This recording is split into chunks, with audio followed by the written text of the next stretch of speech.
Another Monarch Bay estate sale hits $15 million as Dana Point continues to dominate the high-end coastal market. Inventory keeps shrinking, rates are falling, and we've got a strong setup heading into the holidays. Let's jump into it.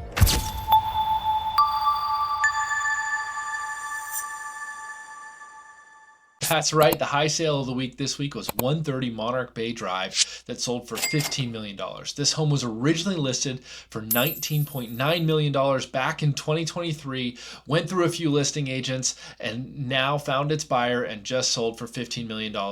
It's absolutely stunning. Let me know what you think of it. Jumping into the numbers that matter, active listings fell again this week. We're down to 459 from 473 last week as we watch demand pick up by 5 properties from 169 to 174 currently in escrow properties representing the buyer demand. With our closing at 180 closings for the last 30 days, this takes our total months of inventory down to 3.52 months. It was just a month and a half ago when we had 4.2 months of inventory, showing that this market is heating up as we head into this fall season. Despite the government shutdown, the Bureau of Labor Statistics is expected to release the Consumer Price Index, giving us an insight into what's happening with inflation, which again is really important because right now the Fed is torn between worrying about inflation and worrying about the job market. And it's a little bit of a tug war to see what are they going to do next with rates. Are they going to be conservative and not drop rates because inflation's too high, or are they needing to bolster the economy and bring rates down? Let me know what you think they're going to do in the comments. I'd love to get a prediction poll going here. Additionally, Treasury Secretary Scott Bessent this week said that in early December, he's going to provide a short list of around 5 names to President Trump of the potential next Fed chairs for next year. Again, this is going to become kind of the shadow Fed chair that can potentially indicate what they plan to do when they get in office, putting further pressure on Jerome Powell and the bond market when the bond market knows, okay, here's what's coming in June. They're likely to react ahead of time, which could bring us lower rates even ahead of Jerome Powell's replacement.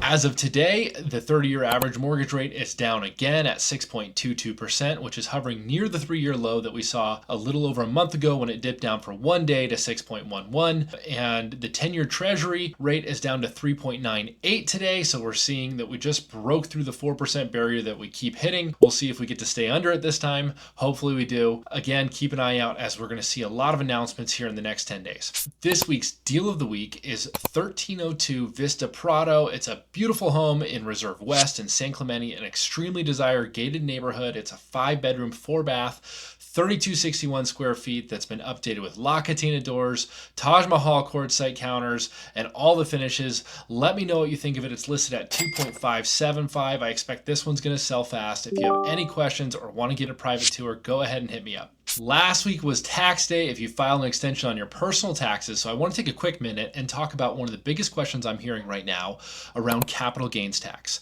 Currently, for your primary residence, you have a capital gain exemption for $250,000 of gain as a single person or $500,000 gain as a married couple.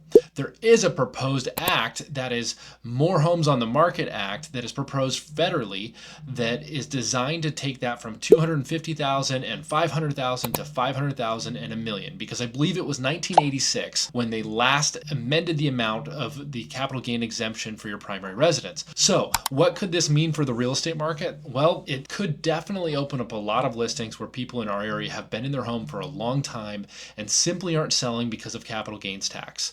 And so it is one of the biggest concerns when someone's owned their home for 20 years or so and they're looking at capital gains in addition to the 250 or 500, but potentially they've had a $1 or $2 million gain and they're looking at it and going, I don't want to write a giant check to the government. That just feels irresponsible. So the More Homes on the Market Act could bring relief, but of course it's got to pass, so keep an eye out for it. It's worth following and will mean big news for the real estate market. Hopefully it means that we get more homes on the market and the younger generation gets to move into the area and people aren't just hanging on to homes that they've owned for a long time just to avoid capital gains and pass it down with the stepped up basis. More on taxes another day. That's probably more than you wanted for today.